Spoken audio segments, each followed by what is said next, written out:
Hello and welcome to Business Insider on Calgary's Business. I'm your host, Mario Toneguzzi, and joining me today is Bruno Lindia, who is president of DMA Global, a professional search company here in Calgary. Thanks for joining us today, Bruno. Thanks, Mario. Always a pleasure. All right, let's talk about the environment that we see ourselves in right now. Have you ever seen anything like this from a recruiting, staffing perspective?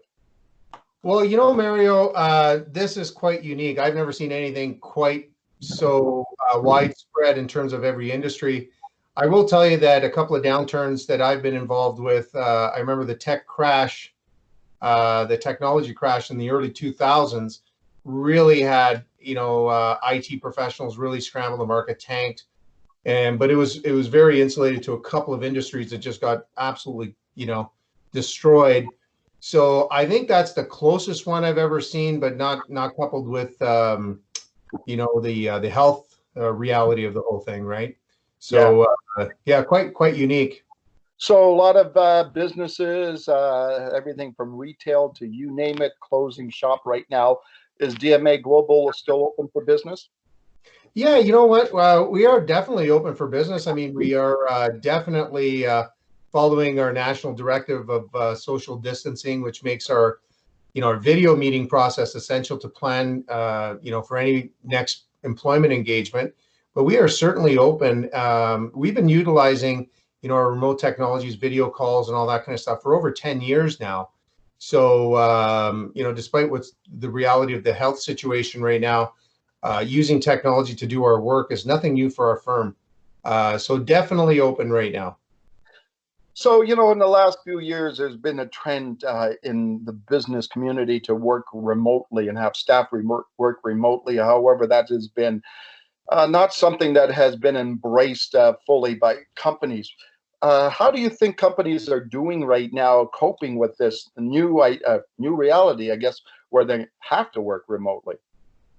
Yeah, I think realistically, there are certain companies in certain industries that do not allow remote working, like manufacturing and retail and some services, like hairdressers and stuff like that.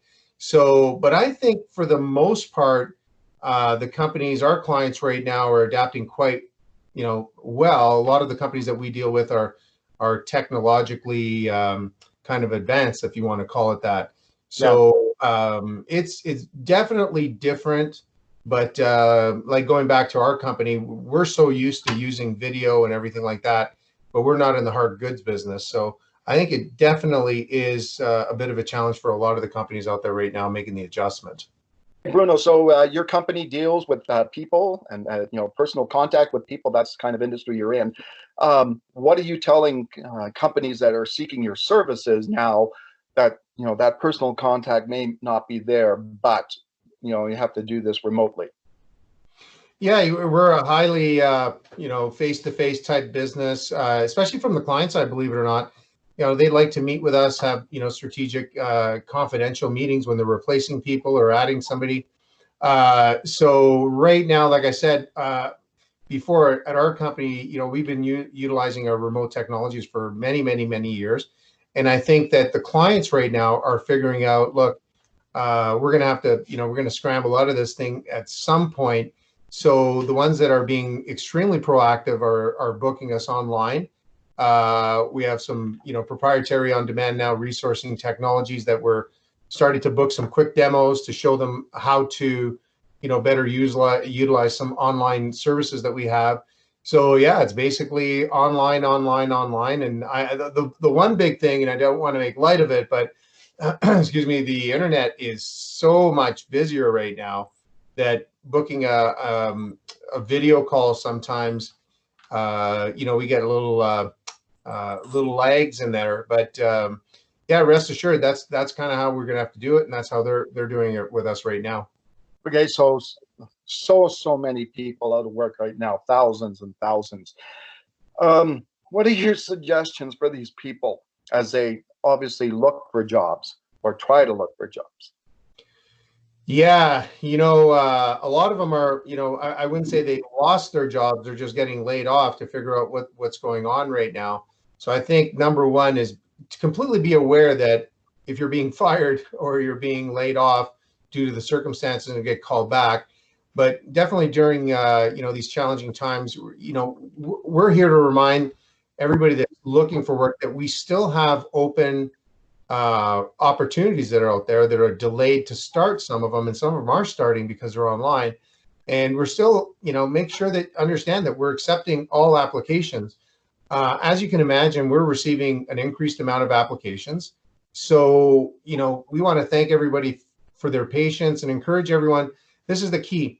Only apply for positions that you're qualified for, because for two reasons. Number one, we want to make sure that the right person gets qualified. But more importantly, from the applicant's point of view, it really reduces a lot of stress and anxiety on their side. They said, I applied for 150 jobs and nobody calls me. Make sure that you are truly qualified for that position, not just throwing your resume all over the place, just to reduce the stress. And that's kind of what I would tell people. Okay, so one last question, Bruno. Like we learned in the last few days that certain industries and companies are hiring a lot. Like, for example, Walmart announced it's hiring 10,000 workers in Canada for its stores and its distribution centers. What happens when this is all said and done and companies have to re-employ their staff? Is there the danger of that staff have moved on to other positions, and that some companies may be caught flat-footed with not knowing what to do? Mary, that's a really good question. Couple of things is going to happen. First of all, people need to work. I used to tell people that, we're not in the life or death business. That's the medical profession. But as soon as you're out of medical peril, you got to find a job. So I always say we're in the do or die business. And people need to do, or else, they're not going to do very well paying their bills, mortgages, and all that kind of stuff. So I can guarantee everybody out there that if their company is a little bit slower to hire the people that they have to lay off, most of these people are going to have to find a job. It's nothing personal. Secondly, a lot of people that we would never, or the whole industries would not have access to otherwise, some very, very talented people that have been employed for a long time are now available. And they're considering other positions because they actually have to. And so it's not about loyalty anymore. It's almost about survival in the next couple of weeks to a month. So that's the second thing. From a client point of view, is that to re-onboard them is going to be, I think, kind of challenging for companies that are not used to or don't have the technology that, say, we have to offer some of our clients to onboard in an efficient and quick way possible. And lastly, this is one of the things that a lot of people forget about, or maybe are missing, is that when you re-employ, or you're ready to re-employ, I can tell you everybody's looking at, number one, the health situation, the situation with the pandemic, but the other thing too is the stock market will indicate how many and how quick you can, bring back, how many people you can bring back. And the true reality is that they may not be able to employ the people that they've laid off on a full-time basis as full-time employees. So one of the things that I think clients should investigate, and our great clients are already talking to us, is bringing back people on contract through services like ours. So because when they come back, they don't know what their budget's going to be for earnings for the next 6 to 8 months. So it seems to soften the blow in terms of long-term engagement with their employees or contractors. So if anybody needs any information, just click below and book a time with us. We'll explain that to you. So those are the couple of things, Mario. Okay, super. Thanks for joining us today, Bruno. Mario, always a pleasure. Stay safe and stay away or something. So talk to you soon. Okay, that was Bruno Lindia, president of DMA Global, a professional search company in Calgary. This has been Business Insider with Mario Toneguzzi on Calgary's Business. Thanks for joining us today.